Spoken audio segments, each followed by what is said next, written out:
Hi hello welcome back to tin explore YouTube channel. ನಾನು ಇವತ್ತು ನಿಮಗೆ ಒಂದು ರುಚಿಯಾದ ಸ್ನ್ಯಾಕ್ಸ್ ಹೇಳ್ಕೊಡ್ತಾ ಇದ್ದೀನಿ. ಏನು ಸ್ನ್ಯಾಕ್ ಅಂದರೆ ಪಾವ್ ಭಾಜಿ. ಪಾವ್ ಭಾಜಿ ಅಲ್ಲದೇ ರೀ ಅಲ್ವಾ, ಬನ್ನಿ ನೋಡೋಣ. ಸಾಮಗ್ರಿಗಳು ಏನನ್ನು ಬೇಕಂತಂದರೆ ಅಚ್ಕಾರದ ಪುಡಿ, ಧನಿಯಾ ಪುಡಿ, ಅರಿಶಿನ, ಬಟಾಣಿ, ಆಲೂಗೆಡ್ಡೆ, ಕ್ಯಾರೆಟ್, ಈರುಳ್ಳಿ, ದಪ್ಪಮೆಣಸಿನ್ಕಾಯಿ, ಬನ್, ಟೊಮ್ಯಾಟೊ, ಬಟರ್, ಕಸ್ತೂರಿ ಮೇಥಿ, ಹಾಗೆ ಪಾವ್ ಭಾಜಿ ಪೌಡರ್ ಮತ್ತು ಸ್ವಲ್ಪ ಎಣ್ಣೆ. ಸೊ ಹೇಗೆ ಮಾಡೋದಂತಂದರೆ, ಮೊದಲಿಗೆ ಆಲೂಗೆಡ್ಡೆ ಸಿಪ್ಪೆನೆಲ್ಲ ನೀಟಾಗಿ ತೆಗೆದು ತೊಳೆದು ಚಿಕ್ಕ ಚಿಕ್ಕ ಕ್ಯೂಬ್ಸಾಗಿ ಕಟ್ ಮಾಡ್ಕೊಳ್ಳಿ. ಈವನ್ ಕ್ಯಾರೆಟ್ ಕೂಡ, ಜೊತೆಗೆ ಸ್ವಲ್ಪ ಬಟಾಣಿ. ನಾನಿಲ್ಲಿ ಹಸಿ ಬಟಾಣಿನ ತೊಗೊಂಡಿದ್ದೀನಿ. ಇದು ಮೂರನ್ನು ಹಾಕಿ ನೀಟಾಗಿ ತೊಳೆದು ಒಂದು 4 ವಿಷಲ್ ಕೂಗಿಸ್ಬೇಕು. ನಿಮಗೆ ಸಿಪ್ಪೆ ಸಮೇತ ತಿನ್ನೋ ಅಭ್ಯಾಸಗಳು ಯಾವುದೆಲ್ಲ ಇದ್ದರೆ ದಯವಿಟ್ಟು ಸಿಪ್ಪೆ ಸಮೇತ ತಿನ್ನಿ. ಯಾಕೆಂತಂದರೆ ಈಗ ಮೌನನ ಹಾಗಾಗಿ ಸಿಪ್ಪೆ ಸಮೇತ ನಾವು ತಿನ್ಬೋದು. ಬಟ್ ಆ್ಯಪಲ್ ತಿನ್ಬೋದು, ಆದರೆ ವ್ಯಾಕ್ಸ್ ಇರುತ್ತೆ, ಅದು ನಾವು ಅದನ್ನು ತಿನ್ನೋಕ್ಕಾಗಲ್ಲ. ಸೊ ರಿಮೂವ್ ಮಾಡೇ ತಿಂತೀವಿ, ಅದು ಒಳ್ಳೆಯದಲ್ಲ ಅಂತ.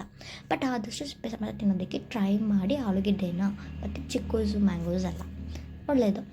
ಸರಿ, ನಾವು ವಿಷಲ್ ಬರೋ ಅಷ್ಟೊತ್ತಿಗೆ ಒಂದು ಮಸಾಲೆ ರೆಡಿ ಮಾಡ್ಕೊಳ್ಳೋಣ. ಒಂದು ಬಾಣಲೆಗೆ 4-3 ಸ್ಪೂನು ನಿಮಗೆ ಎಣ್ಣೆಯನ್ನು ಹಾಕೊಳ್ಳಿ.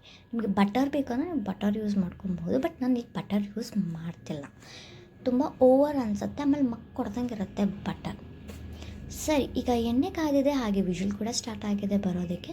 ಸೊ ತಣ್ಣಗಾಗೋಷ್ಟು ನಾವು ಇದನ್ನ ರೆಡಿ ಮಾಡ್ಕೊಳ್ಳೋಣ. ಈಗ ಇದಕ್ಕೆ ಚಿಕ್ಕದಾಗಿ ಹಚ್ಚಿರೋ ಈರುಳ್ಳಿ ಆಗಿರ್ಬೋದು, ಅಥವಾ ತುರಿದು ನೀವು ಮಾಡ್ತೀನಿ ಅಂದರೆ ತುರಿದು ಕೂಡ ನೀವು ಹಾಕೊಬೋದು. ಇದು ಸ್ವಲ್ಪ ಬಾಡಿಸ್ಕೊಳ್ಳೋಣ. ಸ್ವಲ್ಪ ಘಮ ಬರಬೇಕು, ಹಸಿ ವಾಸನೆ ಹೋಗಬೇಕು. ಸ್ವಲ್ಪ ಅದು ಕೆಂಪಗಾಗ್ತಿದೆ ಅನ್ನೋವಾಗ ನಾವು ಶುಂಠಿ ಬೆಳ್ಳುಳ್ಳಿ ಪೇಸ್ಟ್ 1 ಸ್ಪೂನಷ್ಟು ಅದನ್ನು ನಿಮಗೆ ಹಾಕಿದ್ರೆ ಹಾಕ್ಬೋದು, ಇಲ್ಲಾಂದರೆ ಇಲ್ಲ. ಬಟ್ ಶುಂಠಿ ಬೆಳ್ಳುಳ್ಳಿ ಪೇಸ್ಟ್ ಹಾಕಿದ್ರೆ ಚೆನ್ನಾಗಿರುತ್ತೆ. ಅದನ್ನು ಈರುಳ್ಳಿ ಜೊತೆ ಚೆನ್ನಾಗಿ ಮಿಕ್ಸ್ ಆಗಿ ಒಂದು ಒಳ್ಳೆ ಘಮ ಬರುತ್ತೆ, ಅಲ್ಲಿವರೆಗೂ ಅದನ್ನು ಹುರಿಬೇಕು. ಅದಕ್ಕೆ ಒಂದು ಬಟ್ಲಷ್ಟು ಟೊಮ್ಯಾಟೊ, ಅದು ತುರಿದಾದ್ರೂ ಹಾಕ್ಬೋದು, ಇಲ್ಲ ಪ್ಯೂರಿ ಮಾಡಿ ಹಾಕ್ಬೋದು, ಇಲ್ಲಾಂತ ಈಗ ಚಿಕ್ಕದಾಗಿ ಹಚ್ಚಿದ್ರೆ ಹಾಕ್ಬೋದು. ಚಿಕ್ಕದಾಗಿ ಹಚ್ಚಿದ್ರಿಂದ ಸ್ವಲ್ಪ ಅದು ಬೇಯೋಕ್ಕೆ ಟೈಮ್ ತೊಗೊಳುತ್ತೆ ಅಷ್ಟೇ. ಅದಕ್ಕೆ ಒಂದು ಕ್ಯಾಪ್ಸಿಕಮ್ ತೊಗೊಂಡಿಲ್ಲ, ಒಂದರಲ್ಲಿ ಅರ್ಧ ಕ್ಯಾಪ್ಸಿಕಮ್ ಅಷ್ಟೇ ನಾನು ತೊಗೊಂಡಿರೋದು. ಅದನ್ನು ಅದ್ರ ಜೊತೆ ಹಾಕಿ ಚೆನ್ನಾಗಿ ಹುರಿಬೇಕು. ಅದಕ್ಕೆ ಸ್ವಲ್ಪ ರುಚಿಗೆ ಉಪ್ಪು ಕೂಡ ಹಾಕ್ಕೊಳ್ಳಿ. ಉಪ್ಪು ಹಾಕ್ಕೊಂಡು 1/2 ಲೋಟದಷ್ಟು ನೀರು ಹಾಕ್ಕೊಂಡು ಅದು ಕುದಿಯೋಕ್ಕೆ ಸ್ಟಾರ್ಟ್ ಮಾಡಬೇಕು. ಯಾಕೆಂತಂದರೆ ಟೊಮೊಟೊಸ್ ಎಲ್ಲ ಸಾಫ್ಟ್ ಆಗಬೇಕು, ನಿಮಗೆ ಸ್ಮ್ಯಾಶ್ ಹಾಕೋಕ್ಕೆ ಈಸಿ ಆಗುತ್ತೆ. ಸರಿ, ಅದೆಲ್ಲ ತಣ್ಣಗಾಗೋ ಅದನ್ನೆಲ್ಲ ನಾವು ಚೆನ್ನಾಗಿ ಫ್ರೈ ಮಾಡ್ಕೊಳ್ಳೋಣ. ಅದಕ್ಕೀಗ ಮಸಾಲೆಸ್ ಏನಂತ ಅಂದರೆ ಧನಿಯಾ ಪುಡಿ 2 ಚಮಚ, ಖಾರದ ಪುಡಿ 3 ಚಮಚ, ಖಾರದ ಪುಡಿ ತೊಗೊಂಡಿದ್ದೀನಿ ನಾನಿಲ್ಲಿ. ನಿಮ್ಮ ಖಾರಕ್ಕೆ ಅನುಗುಣವಾಗಿ ಹಾಕೊಳ್ಳಿ. ಅರ್ಧ ಚಮಚ ಅರಿಶಿನ ಹಾಕ್ಬಿಟ್ಟು ಚೆನ್ನಾಗಿ ಉರಿಬೇಕು. ಅದೇ ನೀರಲ್ಲೇ ಅದು ಚೆನ್ನಾಗಿ ಬಾಯ್ಲ್ ಆಗೋಕ್ಕೆ ಬಿಡಬೇಕು. ಅದು ಬಾಯ್ಲ್ ಆಗ್ತಾ ಇರುವಾಗ ಅದು ಫ್ಲೇವರ್ಸ್ ಎಲ್ಲ ಬಿಡ್ತಾ ಬರುತ್ತೆ. ಆವಾಗ ನಾವು ಪಾವ್ ಭಾಜಿ ಪೌಡರ್ ಒಂದು 3 ಸ್ಪೂನ್ ಹಾಕ್ಕೊಳ್ಳಿ. ನಾನು ಯಾಕೆ ಇದಕ್ಕೆ ಖಾರ ಜಾಸ್ತಿ ಹಾಕ್ಕೊಂಡಿರ್ತೀನಿ. ಪಾವ್ ಭಾಜಿ ಮಸಾಲೆ ನಿಮಗೆ ಅನುಗುಣವಾಗಿ, ನಿಮ್ಮ ಫ್ಲೇವರ್ಗೆ ಅನುಗುಣವಾಗಿ ನೀವು ಹಾಕ್ಬೋದು.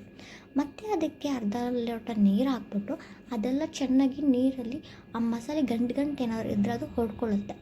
ಸೊ ಪೌಡರು ಅದು ಚೆನ್ನಾಗಿ ಮಿಕ್ಸ್ ಆಗುತ್ತೆ. ನೀವು ನೋಡ್ಬೋದು, ಅದು ಚೆನ್ನಾಗಿ ಕುದ್ದಿದೆ, ತಿಕ್ನೆಸ್ ನೋಡ್ಬೋದು ನೀವು. ಇವಾಗ ಬೆಂದಿರೋ ಪದಾರ್ಥಗಳನ್ನೆಲ್ಲ ಇದಕ್ಕೆ ಹಾಕ್ಕೊಳ್ಳೋಣ. ಇದಕ್ಕೆ ಹಾಕ್ಕೊಂಡು ನಿಮಗೆ ಒಂದು ಸ್ಮ್ಯಾಶರ್ ತೊಗೊಂಡು ನೀವು ಸ್ಮ್ಯಾಶ್ ಮಾಡ್ಕೊಬೇಕಾಗತ್ತೆ. ನಿಮಗೆ ಸ್ಮ್ಯಾಶ್ ಆಗಲ್ಲ ಮಾಡೋಕ್ಕೆ, ಸ್ವಲ್ಪ ಕೈ ನೋವಿರುತ್ತೆ ಅಥವಾ ಏನೋ ಅಂತಂದರೆ ನೀವು ಬಟಾಣಿ ಎಲ್ಲ ಒಂದು ಸೈಡ್ ತೆಗೆದಿಟ್ಕೊಂಡು ಬರೀ ಆಲೂಗೆಡ್ಡೆ ಮತ್ತು ಇದನ್ನು ಲೈಟಾಗಿ ರುಬ್ಕೊಳ್ಳಿ. ತಿರಿಯಾಗಿರಬೇಕು, ಉಂಡೆ ಅಲ್ಲ, ಸ್ವಲ್ಪ ತೆರೆದಿರಬೇಕು, ತುಂಬ ನೈಸು ಅಲ್ಲ. ನೀವು ನೋಡ್ಬೋದು ಇಷ್ಟು ಕನ್ಸಿಸ್ಟೆನ್ಸಿಯಲ್ಲಿ ಅದು ಬರಬೇಕು. ಆಗಿರ್ಬೇಕಾದ್ರೆ ನೀವು ಮಾಡ್ಕೋಬೋದು, ಇಲ್ಲ ಅಂದರೆ ನೀವು ಇದನ್ನ ಸ್ಮ್ಯಾಶ್ ಕೂಡ ಮಾಡ್ಕೋಬೋದು. ಚೆನ್ನಾಗಿ ಅದನ್ನ ಸ್ಮ್ಯಾಶ್ ಮಾಡಿ. ಎಲ್ಲೂ ನಿಮಗೆ ಬಟಾಣಿ ಬಿಟ್ಟು ಕ್ಯಾರೆಟ್ ಮತ್ತು ಆಲೂಗೆಡ್ಡೆ ದಪ್ಪವಾಗಿ ಸಿಗಬಾರ್ದು. ಸೊ ಇದು ಈಗ ರೆಡಿ ಆಗಿದೆ. ಚೆನ್ನಾಗಿ ಅದನ್ನ ಬೇಯಿಸ್ಕೊಳ್ಳೋಣ. 2 ಬೆಂದಿದೆ, ಏನು ತೊಂದರೆ ಇಲ್ಲ, ಅಂದರೆ ಆಲ್ರೆಡಿ ಕುಕ್ಕರನ್ನು ಬೇಯಿಸಿರೋದ್ರಿಂದ. ಬಟ್ ಆ ಫ್ಲೇವರ್ ಎಲ್ಲ ಅದಕ್ಕೂ ಕೂಡ ಮಿಕ್ಸ್ ಆಗಬೇಕು. ಸರಿ, ಅಷ್ಟು ಮಿಕ್ಸ್ ಆಗೋಷ್ಟಕ್ಕೆ ನಾವು ಒಂದು ಕಡೆ ಪ್ಯಾನಲ್ಲಿ ಬನ್ನ ಬಿಸಿ ಮಾಡ್ಕೊಳ್ಳೋಣ. ಅದು ಬಿಸಿ ಆಗೋಷ್ಟೊತ್ತಿಗೆ ಇದಕ್ಕೊಂದು ಸ್ವಲ್ಪ ಕಸ್ತೂರಿ ಮೇಥಿ ಹಾಕ್ಕೊಳ್ಳೋಣ. ಕಸ್ತೂರಿ ಮೇಥಿ ಜೀರ್ಣಕ್ರಿಯೆಗೆ ಒಳ್ಳೆಯದು ರೀ.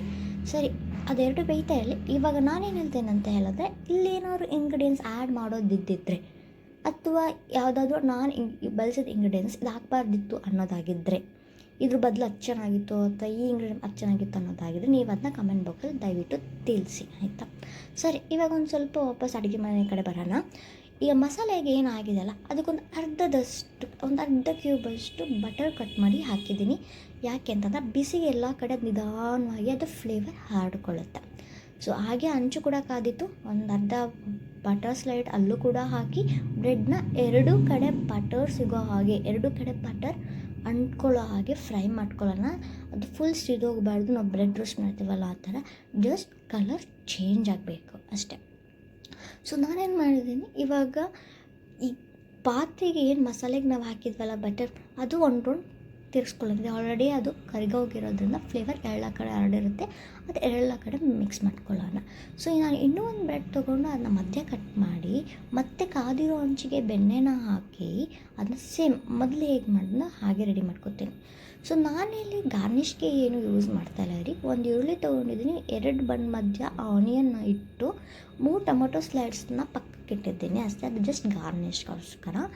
ನೀವು ಆನಿಯನ್ನ ಇನ್ನೂ ಚಿಕ್ಕ ಚಿಕ್ಕದಾಗಿ ಕಟ್ ಮಾಡಿಕೊಂಡು ಪಾವ್ ಬಜ್ಜಿ ಮೇಲೆ ಹಾಕ್ಕೊಂಡು ನೀವು ತಿನ್ಬೋದು. ಹಾಗೂ ಲಾಸ್ಟಲ್ಲಿ ನಿಂಬೆಹಣ್ಣು ಕೂಡ ನೀವು ಹಾಕ್ಬೋದು. ನೀವು ನೋಡ್ತಾ ಇದ್ದೀರಾ, ನಾನೀಗ ಆನಿಯನ್ ಕಟ್ ಮಾಡಿ ಇಟ್ಕೊಂಡಿದ್ದೀನಿ. ಒಂದು ಬೌಲಲ್ಲಿ ಆ ಪಲ್ಯನ ಹಾಕ್ಕೊಂಡು ಅದಕ್ಕೊಂದು ಪೀಸ್ ಬಟರ್ ಹಾಕ್ತೀನಿ.